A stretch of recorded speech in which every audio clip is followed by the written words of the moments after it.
2 years ago, my mental health was destroyed. I wasn't feeling any connection with my friends. I was feeling distant from my family. Honestly, I wouldn't even care if they all disappeared one day. I had zero social skills and my mind was flooded with envy, hate, and insecurity. Like one time my roommate told me he's gonna wake up the next day at 6 a.m. and work hard towards his studies. He shared his endeavor with me happily.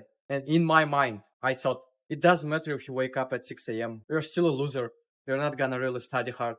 My grades are better than yours. You will never achieve anything in life. You're just a poser. I would smoke weed to suppress my negative thoughts. Surprisingly, I still was consistent with going to the gym and I had pretty good grades, much higher than average. That didn't help anything. My life was still very dark. I wouldn't really mind if my life ended right there at that moment. For some unknown reason, I kept going, building up my discipline bit by bit, reading books about social skills, journaling, trying to understand my insecurities. It was as if my soul was clinging to life so hard. Or maybe it was a way for me to escape my negative thoughts and shift my focus into something else so that I can escape the darkness in my head. Suffering was what I would eat for breakfast, lunch, and dinner. I matured emotionally. I matured socially. I started to understand myself and people around me better.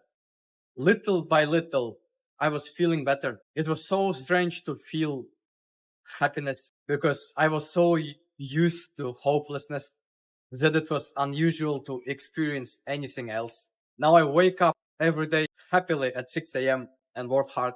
I enjoy it. I still journal heavily every day and meditate to be conscious of my actions and thoughts because I don't want to fall into the dark trenches of mind again. Initially, going to the gym was not about building a physique. It was building about mental strength in order not to commit suicide. And as a byproduct, I build a good physique. I feel great. How can you not if you have a clear purpose in your mind? I want to share with you the lesson about depression I learned through the years of suffering and provide you with a new tool to fight depression. Life is a beautiful thing. Only now I see it. And suffering, depression are inseparable parts of it. Without darkness, there is no light. How can you become a strong man if you never experience any suffering? And the concept of kindness wouldn't even exist if there was no concept of evil and vice versa. They complement each other. That's just the way life works. We as humans tend to avoid suffering as if it was something from the devil himself and try to seek comfort. In reality, suffering is just on the spectrum of experiences that life provides. Embrace it. I embraced it. I was waking up every day, prepared to suffer. You can defeat it. It's a battle. Like it's literally, imagine that depression, negativity, and suffering are like a Nazi army in World War II. And right now, if your mental health is being destroyed, you're losing this battle. Imagine real World War II. Initially, at the first years of war, Nazis were crushing everyone. They were crushing Soviets. They were crushing the Europe. England and France were losing. Soviet Union was losing. Imagine if they went, or we're losing the battles.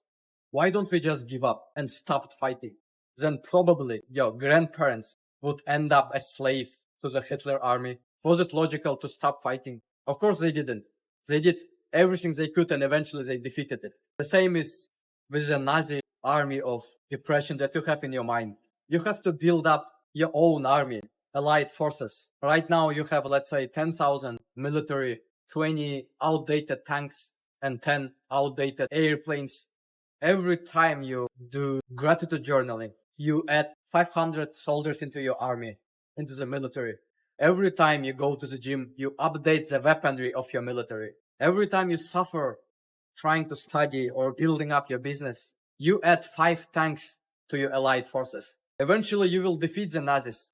It's just a matter of whose army is stronger.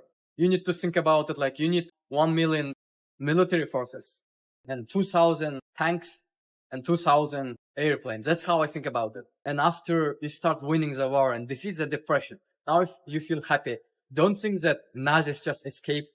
They were not destroyed. They're just hiding somewhere in your mind. And every time you compare yourself to someone else on social media, every time you have a negative thought, every time you skip a gym session, every time you have an argument with your family, the Nazi forces are becoming stronger and stronger. and they may come back and take over your mind again. That's how I think about it. It's just a war. Write a comment, expressing your thoughts, and maybe pointing out the areas where you don't agree with me.